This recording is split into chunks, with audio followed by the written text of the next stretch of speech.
Qubit's Incubator, written by Charley Brindley, narrated by Kim Summers. Chapter 1. West Chelsea, New York City. Tuesday morning, 10 a.m. Thank you for the opportunity. Catalina took the offered straight-back oak chair. She watched the man behind the desk as he read her CV. 30-ish, confident, well-dressed. I wonder if he's the owner or manager. She adjusted her short blue skirt, then rested her tightly clasped hands on the iPad in her lap. Victor Templeton was clean-shaven, with a little gray sprinkled throughout his sun-bitten hair. His face looked weathered, tired. He watched Catalina for a moment, but her steady gaze didn't waver. He wrote the number 7 on his notepad. "What you got?" He glanced at her CV. "Miss Catalina Saylor." Catalina's hand shot to the right side of her thigh, where she patted her skirt. "They're gone," she panicked. "How could I lose them?" Her heart raced, jerking her hand one way then another. She finally felt a familiar object, then the second one. "There you are, thank God." The concealed pocket held her treasures. All her skirts and dresses had pockets hidden within the folds of cloth. She never wore pants or shorts. Without her talisman, she would be lost.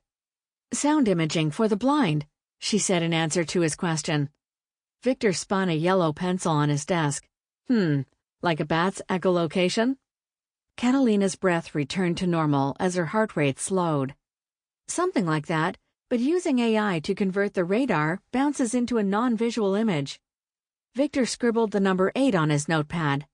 Non-visual image. It wasn't a question. He repeated her phrase as if trying to give it substance. Being fed into the blind person's optic nerve? No. To her fingertips, making her surroundings into a tactile image. "You have 10 minutes to sell this idea to me." Catalina tossed her head to the side like a girl with a long strand of hair, irritating her face. However, her short chocolate-brown hair, neatly brushed and pushed back, hardly covered her ears. A little blush on her cheeks would have added depth to her statuesque beauty, but she never wore makeup, thinking it was a waste of time. Maybe someday, if she ever wanted to advertise her availability for dating. She opened her iPad and placed it on the desk, facing him. Reaching over the top, she pressed a key. A stick figure with a long cane materialized on the stark white screen. Catalina sat back, keeping her eyes on Victor.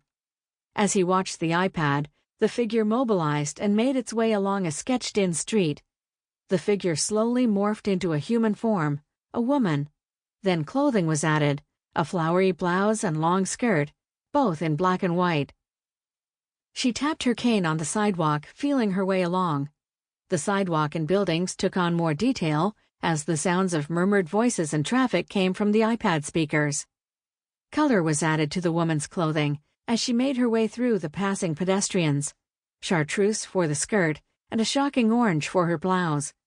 The outlined buildings became shops, with books and jewelry displayed in the windows, while a convenience store came into view ahead of her.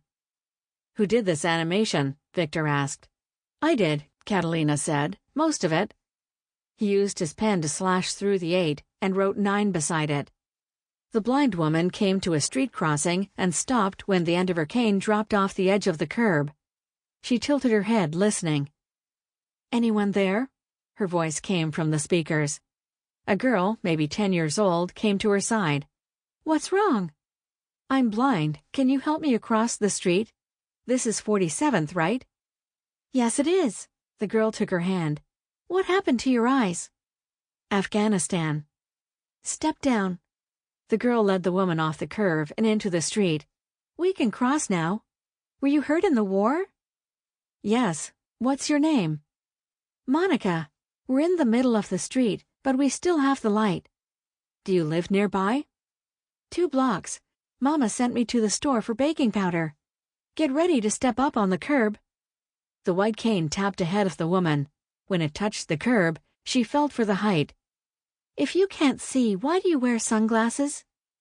After stepping up on the sidewalk, the woman felt for her glasses and removed them. "Oh," Monica said. The woman's eyes were cloudy orbs, scarred and misshapen. "I see what happened. I'm sorry." "Don't be." Sample complete. Ready to continue?